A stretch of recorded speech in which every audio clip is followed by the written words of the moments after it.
Hello, everybody. It is Monday in Pittsburgh, Pennsylvania. My name is Adam Bittner, assistant sports editor for multimedia at the Pittsburgh Post-Gazette, joined by Jason Mackey, our Pirates insider, to talk about his trip to the Dominican Republic and his exclusive interview with Pirates owner Bob Nutting.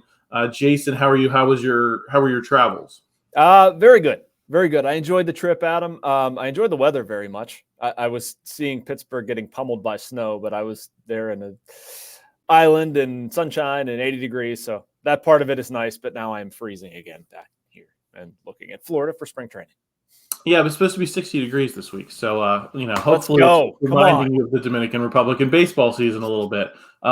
Jason, I want to get into it. I have some specific questions to ask you. Before we do, just want to thank our sponsor for this episode and every episode of our Pirates podcast. It's the North Shore Tavern, brought to you, as always, by the North Shore Tavern. If you love baseball, you'll love the North Shore Tavern. The interior is wall-to-wall Pirates. There are appetizers, entrees, cocktails, and, of course, steak and seafood on a sizzling lava stone. Open every day. The North Shore Tavern across from PNC Park is Pittsburgh's home for steak on a stone. Jason, first, I just want to give you a chance to react to your conversation with Bob Nutting. In this business, we get moments like that where we have these large conversations that no one else can be present for, and then we have to distill them down into written news holes that you and I could write forever, but our editor Ryan Wynn is going to tell us to wrap it up at a certain point. So as the guy who did the interview and had the whole conversation, what were your takeaways before we get into my questions for you? I don't know what you're talking about, Adam. Ryan has never, ever told me that I write long or write too much. It's foreign to me. No, I'm just kidding. But I enjoyed it. I have a lot of different takeaways. I'm going to try to get this in some sort of coherent answer.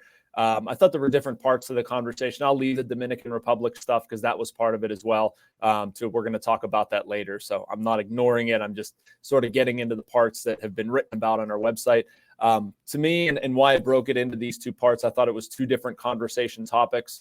One, I wanted to get Bob's take on baseball's economics in this offseason and Shohei Ohtani. And, does this renew a call for a cap and a floor? And he, in the past, has said to me that he's very much in favor of a cap and a floor with a revamped revenue sharing system. Do I think that's going to happen? Probably not. But I think the discussion should be fresh. I think this offseason is, it's absolutely absurd. Like it's absurd that the Dodgers can do what they're doing. It's absurd that the Pirates can operate the way they operate. And I think the two should be smushed together. We got into a little bit of that, but Bob basically said they need a need for ongoing economic reform. One thing between the lines here that I can share here that it didn't represent or didn't go as well in writing it. And I said, Bob, I hear you what you're saying, but do you think there's a reasonable expectation that anything can be changed with the next collective bargaining agreement? And he said, yes, I do. So I don't share that belief. That doesn't matter if I share that belief. I hope that there's some, at least my personal opinion, I hope that Bob's right. I hope there is a chance that can change. And you can talk about, the unfair economic system all you want. I've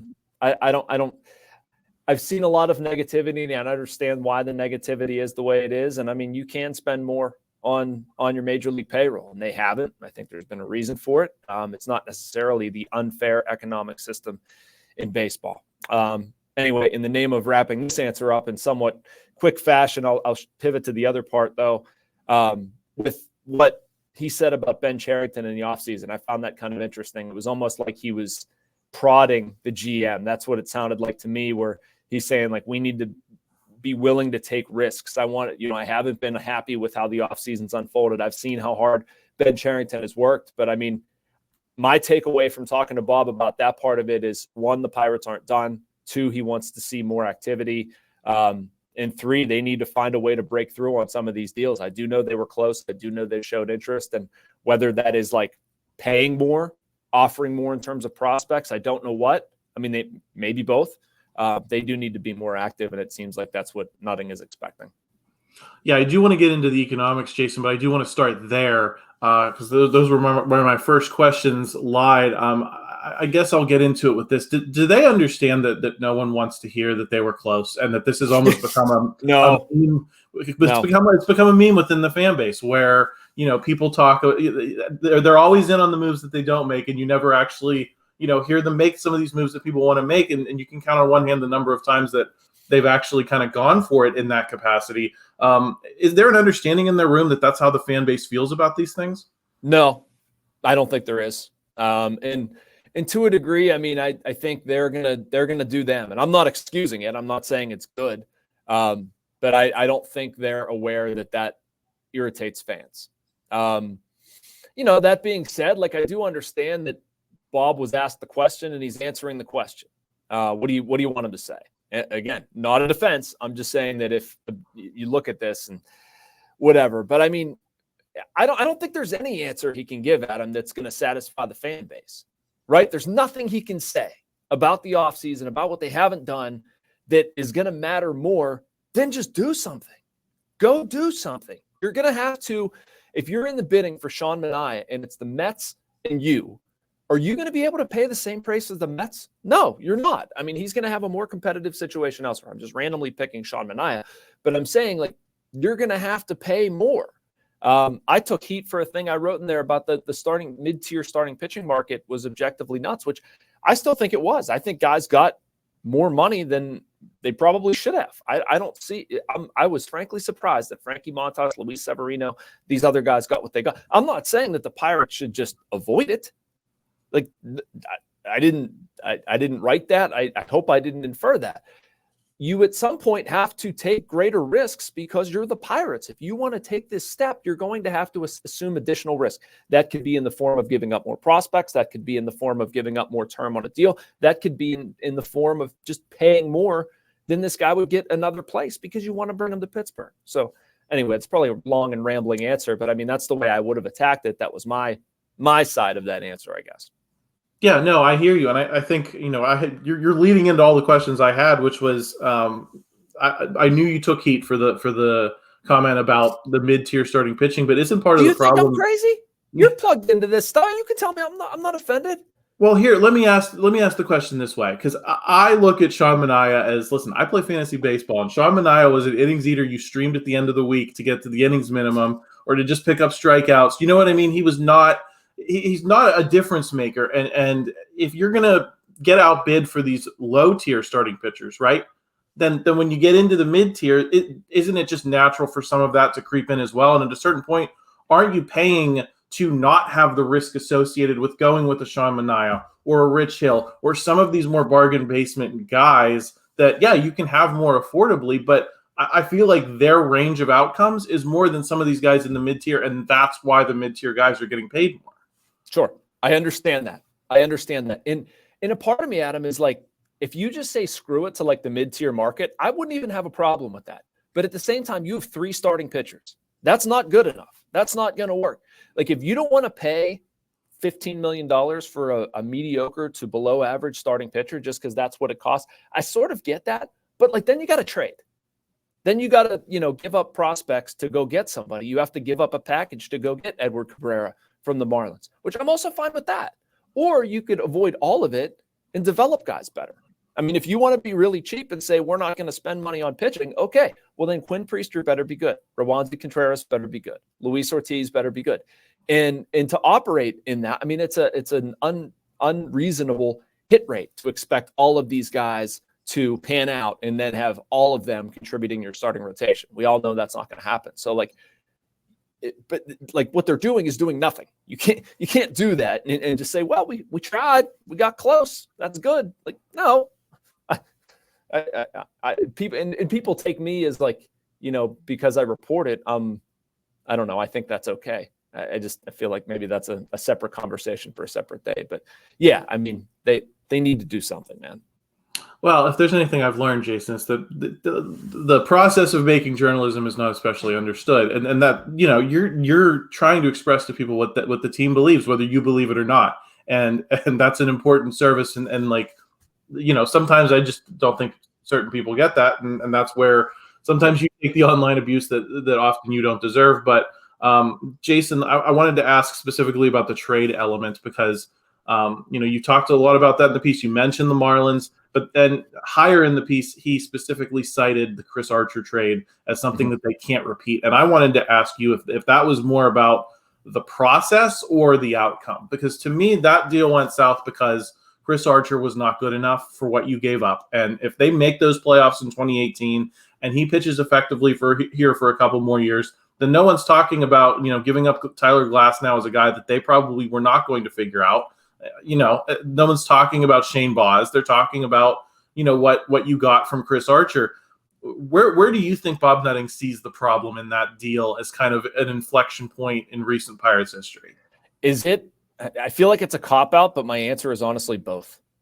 And I don't even know if that's a fair expectation from Bob. But here's my interpretation of that and what irritated them about the Archer deal. Number one is not knowing what they had. Like, number one with that deal was their inability to figure out Tyler Glasnow, Austin Meadows, and Shane Baz. Also very high up there is just including Shane Baz in that to the player to be named. Like, the scale is not even in terms of the version they were getting back with Archer and what they gave up to get it. I mean, that was bad from the start. But I think what bothered Nutting is them not being able to get through to Glasnow, them not being able to get through to Meadows. So I would chalk that up to process. I would chalk that up to, you should never be trading those guys in the first place because they should be fundamental building blocks of your team. I don't know if the Pirates are better with that stuff right now. I worry based on some of the trades we've seen, that Josh Bell for Will Crow and Eddie Yean, Clay Holmes for Hoyt Park and Diego Castillo. There's still guys where you're not getting the best version of them and you're sending them out for return that is substandard. That's not good enough. And so I think, that's part of it. But basically, this is my interpretation of what Bob's saying, is like, we need to not be afraid to take chances on that trade, but it better work, which is kind of hard.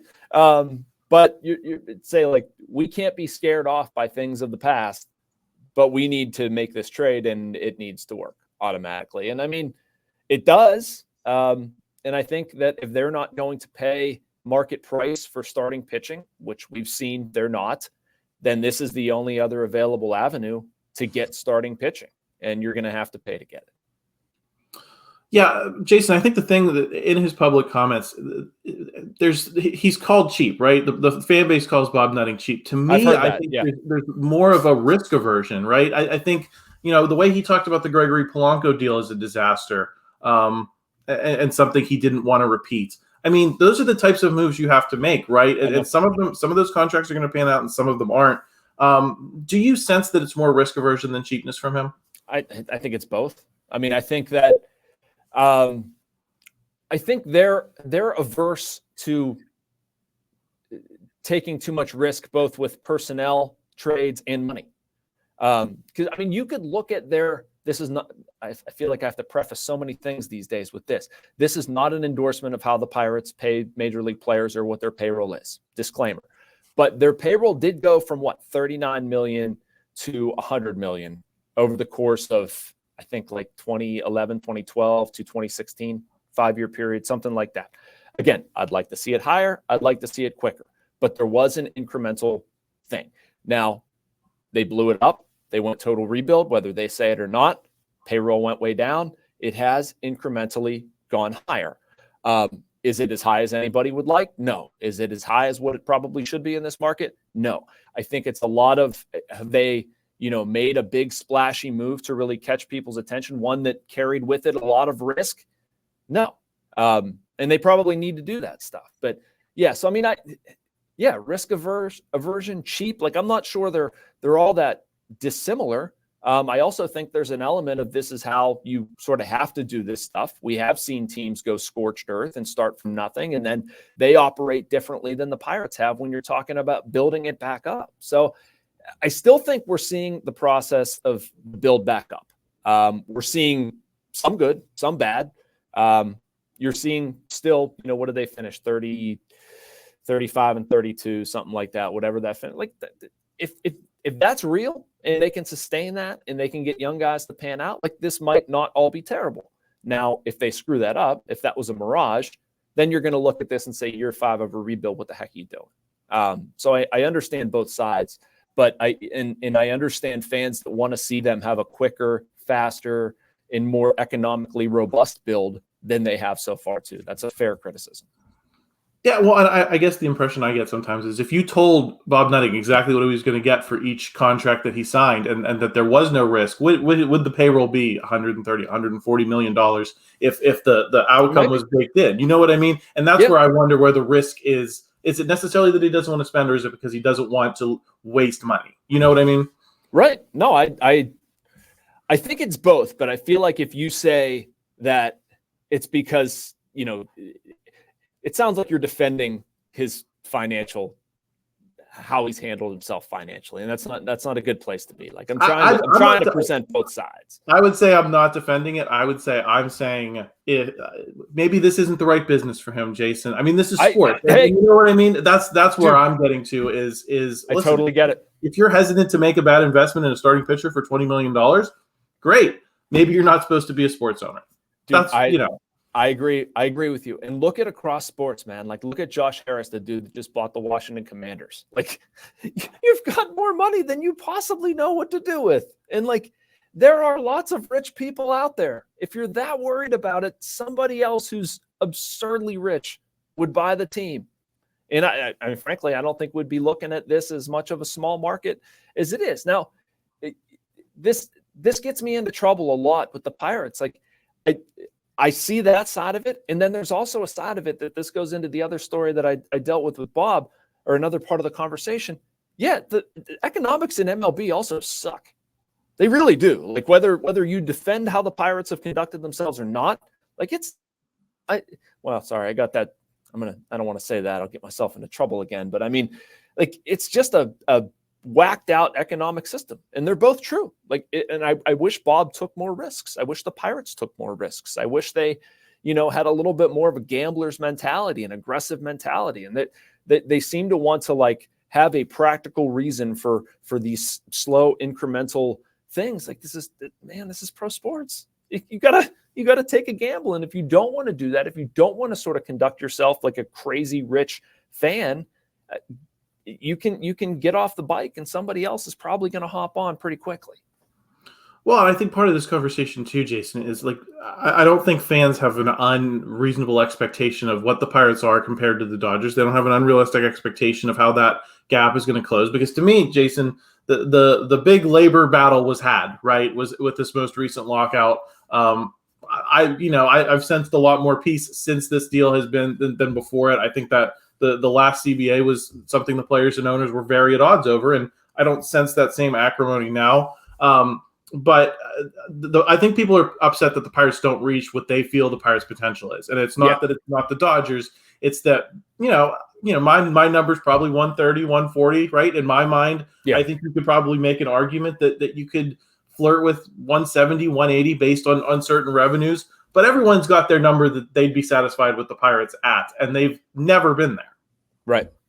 And that's a fair criticism, and I'm not going to sit here and defend that or say that's crazy. And my argument with the economic system is, I don't think the Dodgers should be allowed to spend what they do, and I don't think the Pirates should be allowed to spend what they do. I just think there should be barriers on both sides, and I don't think a lot of people disagree with that. I don't think that's a hot take. And it's completely reasonable to expect the Pirates to spend the same thing as Milwaukee, Cincinnati, St. Louis, division opponents. Nobody's expecting them to be the Yankees, the Red Sox, the Cubs, the Dodgers. I get all that, certainly. I think there's an element of being stupid here too. And that's the most crass, relatable way I can say it, where the Pirates, again, like I said, went from 39 million to 100 million. Then they started doing a bunch of stuff that was really dumb. They started drafting poorly. They started developing poorly. They didn't get much out of international. And all of these important things that are sort of like the underbelly of a team in their situation just went away. And then they made some bad trades, and you saw payroll go down, and they got to a point where I think they very much, I think Bob said this, they just lost their way. And, I think he can be criticized for waiting as long as he did. I think they should have made some of the moves they've made sooner, but I do hope that they're going to incrementally grow this payroll sort of the same way.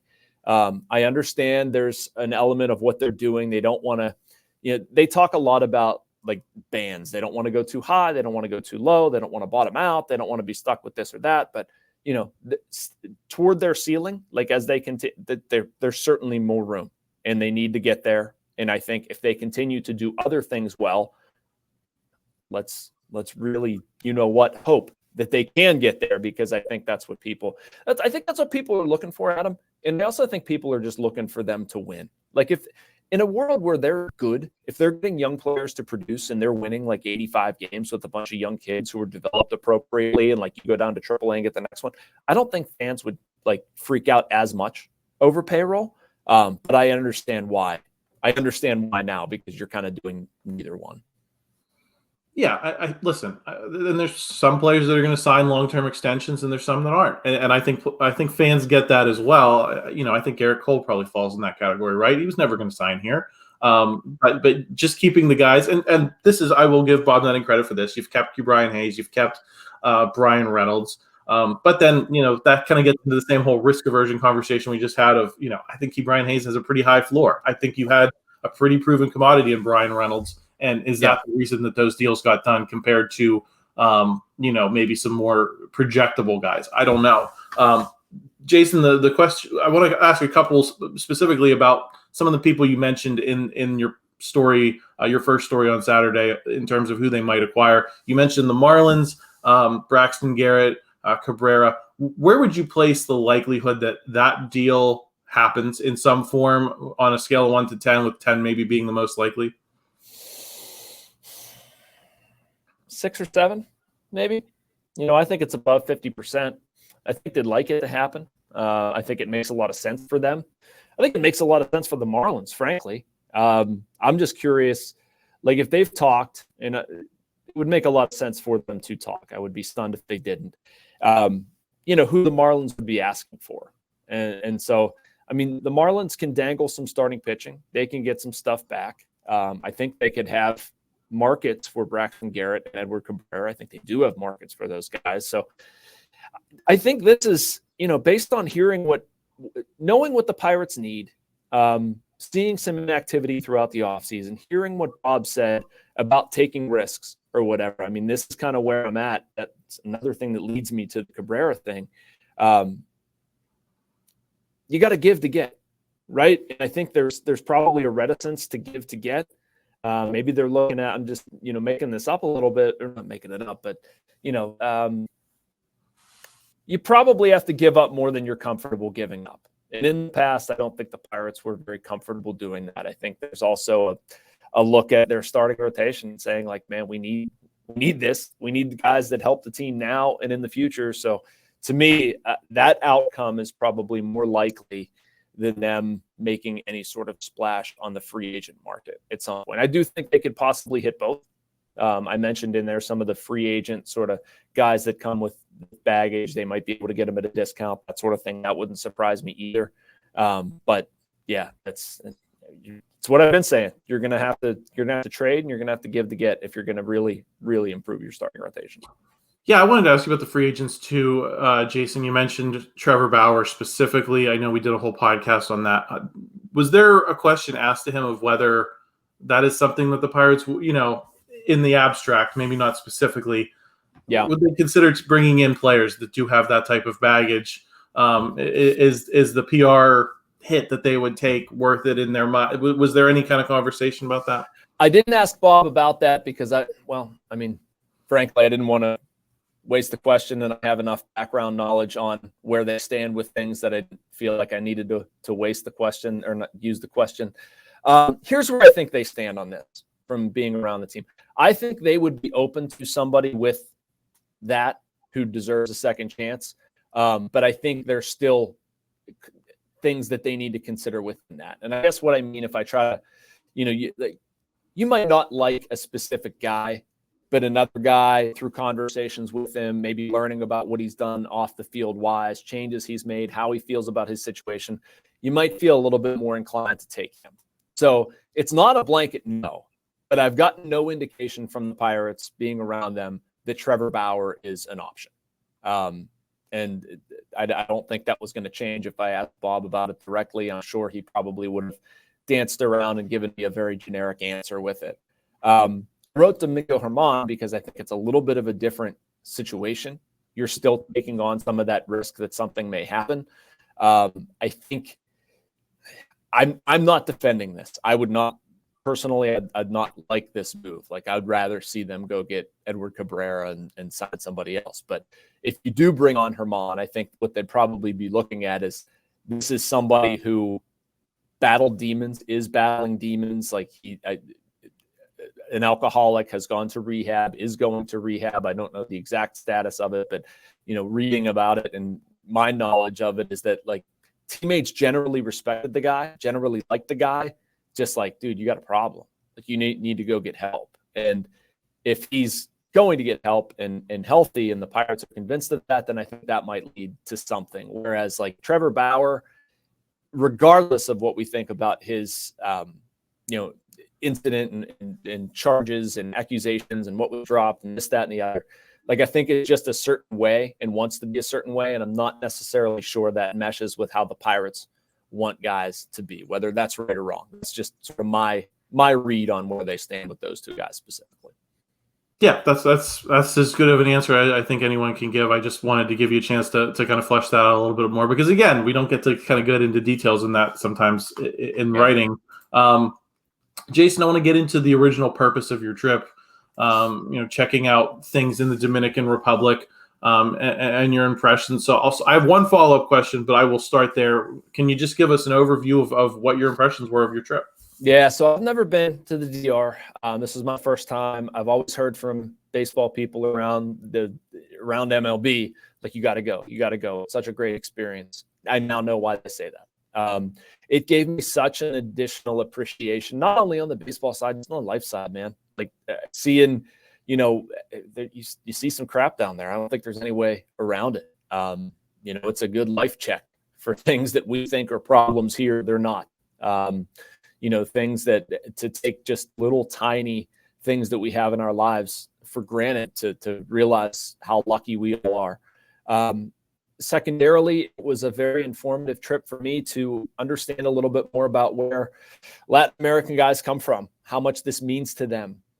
It was striking being there. The first thing we did, we went to this the signing day ceremony where all these guys officially come to the Pirates complex and bring their families and all this stuff. It's very loud and festive and fun, and just what a transformative it is for these guys. Like, regardless of whether they ever make it to Major League Baseball, they're traveling a path, and a lot of them getting money that is so life-changing for their family, regardless of what happens. They have a chance to get an education, which I'm also going to be writing about later this week. Just all of the Dominican program that the Pirates operate. And frankly, as mad as anybody wants to be about the Major League team, and I understand it, I'm not defending that part of it, but it's a really important, neat component, something I think the Pirates do care about, something they do well.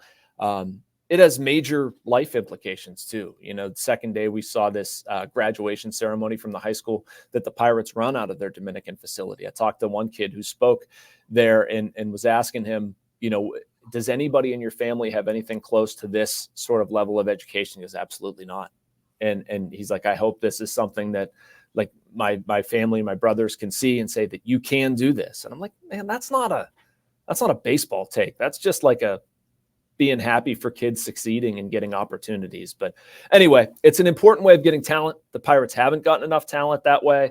It was an eye-opening trip for me to see all that they put into this and the care they take and what they put into developing players. We'll have a big story about that later in the week, but it was just a very eye-opening trip for me.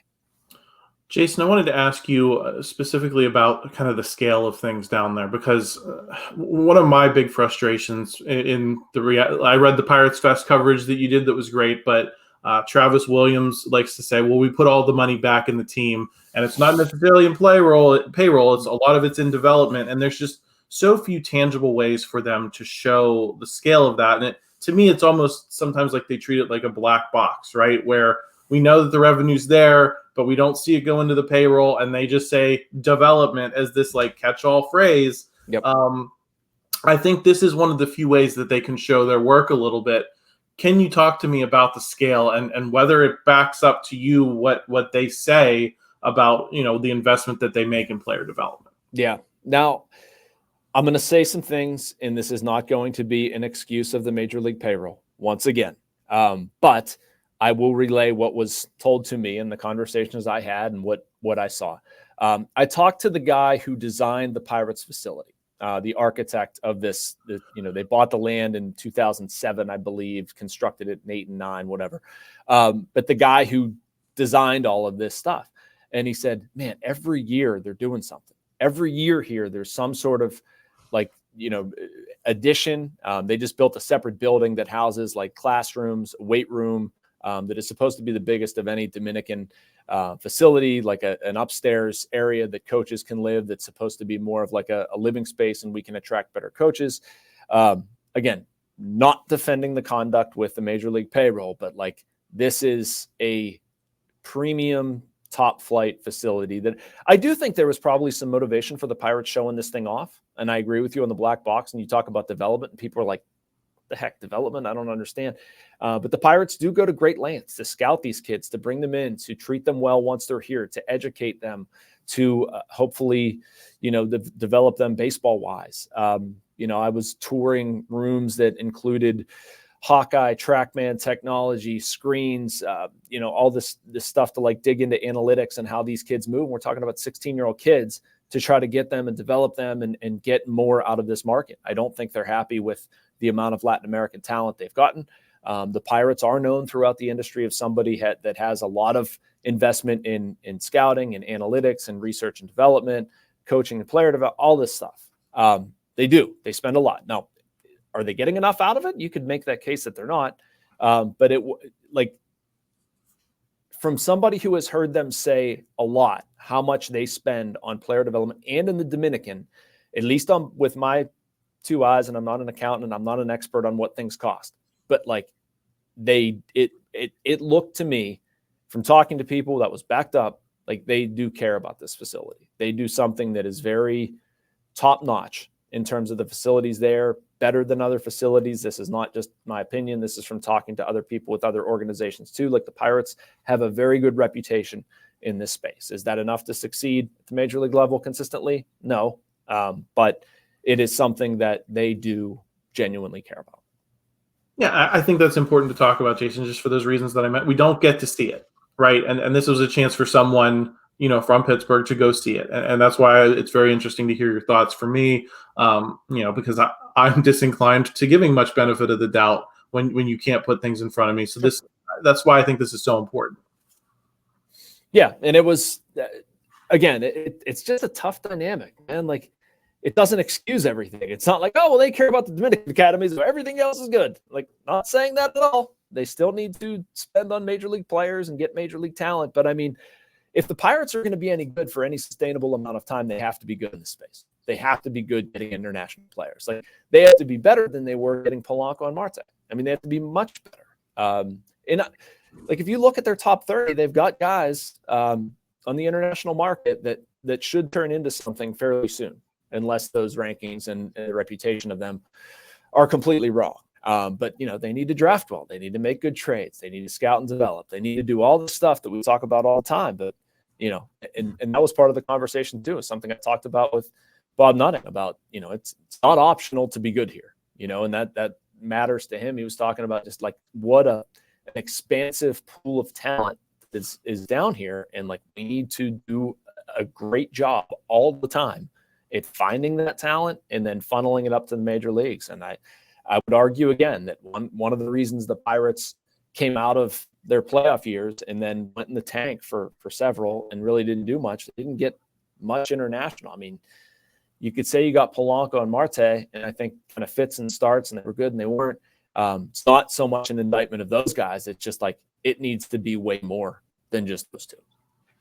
Yeah, and I think I guess what I'm trying to say, Jason, is it's a credibility thing. And when the Pirates say these things at Pirates Fest, is there any reason for people to believe them? And I think that's why you're doing good work to kind of give people a reason to say this is what they're doing with what they say, and then it's not just words. Jason, any final thoughts on where we go from here? Just getting down to it here before you go down to spring training. I know. I mean, got to move. You got to move, got to do something. I don't think, I know I've been saying this, I'm probably a broken record, but like they don't have enough pitching. They need to get at least one more, probably prefer two, just to be sure. I'm okay with a trade. It's been a weird offseason to cover that, they've kind of been close. I'm actually reasonably okay with the lineup, Adam, at least for what they are. I'm just not okay with the pitching. But yeah, I feel like their offseason is incomplete. And, on the other side, like there is time. And I think we sort of lose that sometimes in the eagerness to see them do something and the quick rush to like have an opinion. But I mean, it is January 22nd. Even if the Pirates would make a move, in, I don't know, let's say March 5th, like, all right, that feels like forever from now, but like that would still be fine. It would still be fine for opening day. I would largely think. And I hope they strike earlier. I mean, I hope they strike this week. That would make all of our lives a lot easier. But yeah, they need to do things for sure.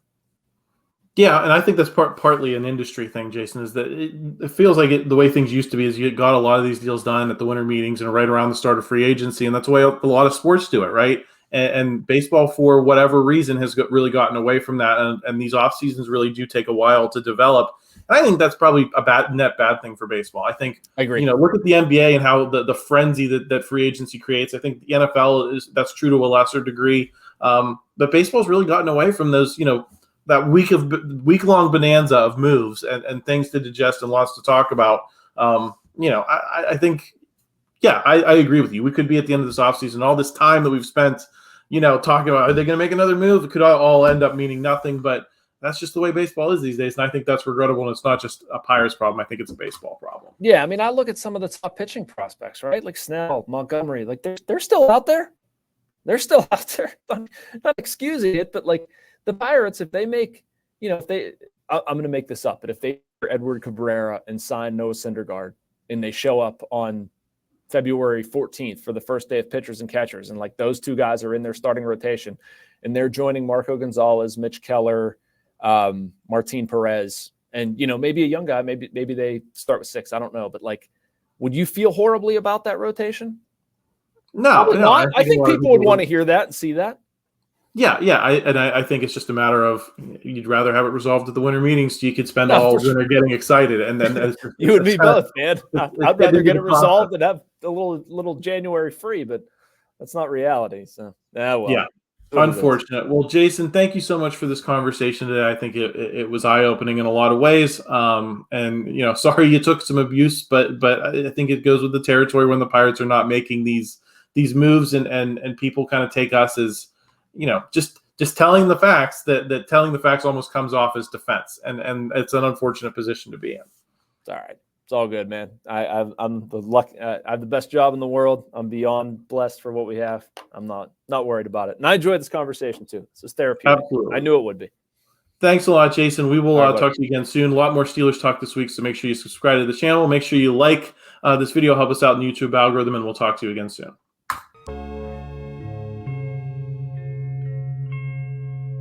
Thank you for checking out this content from Post-Gazette Sports. If you watch this video on YouTube, please like the video and subscribe to our channel.